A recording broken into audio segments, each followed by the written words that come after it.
நம்ம எதிர்க்கட்சி தலைவர் உதயநிதி சாருக்கு மேகதாது அணைய பத்தி எதுவுமே தெரியாதுன்னு அமைச்சர் சிடிஆர் நிர்மல்குமார் அவர்கள் ஒரு பேட்டியில சொல்லியிருந்தாரு.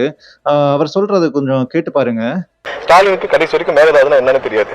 ஒரு நிமிஷம் நான் சொல்றதுக்கு நிப்பாட்டிட்டு கேட்டு பாருங்க. உதயநிதி போய் மேகதாது என்ன பிரச்சனை, உங்க தாத்தா என்ன செஞ்சாரு, 1970 என்ன செஞ்சாரு, 98 அவர் தலைமையில தான் வந்து காவிரிக்கான மேனேஜ்மெண்ட் கமிட்டி அமைக்கிறதுக்கான முதற்கட்ட கூட்டம் இருந்துச்சு. அதுல என்னென்ன முக்கிய சரத்துகள் கண்டிஷன்ஸ்ல உங்க தாத்தா ரிமூவ் பண்ணாரு எல்லாம் கேட்டு பாருங்க. அமைச்சர் சிடிஆர் நிர்மல்குமார் இதை பத்தி சொன்ன உடனே எல்லா ரிப்போர்ட்டர்ஸ் உடனே உதயநிதி ஸ்டாலின் கிட்ட போய் இந்த மேகதாது அணை பத்தி கேட்கறாங்க. அவரோட பதில் கொஞ்சம் பாருங்க.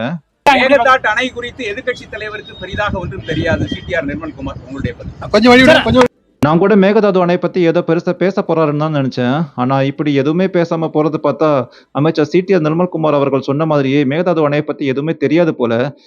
ஏதாச்சும் கொஞ்சம் 1, 2 வார்த்தைகளாவது பேசியிருக்கலாம். ஆனா இப்படி எதுவுமே பேசாம போறது கொஞ்சம் ஒரு மாதிரியா தான் இருக்கு. கொஞ்சம் அட்லீஸ்ட் 1, 2 வார்த்தையாவது பேசியிருக்கலாம். அப்ப எதுவுமே தெரியாது போல இவருக்கு. அதனால தான் பேசாம போறாருன்னு நினைக்கிறேன்.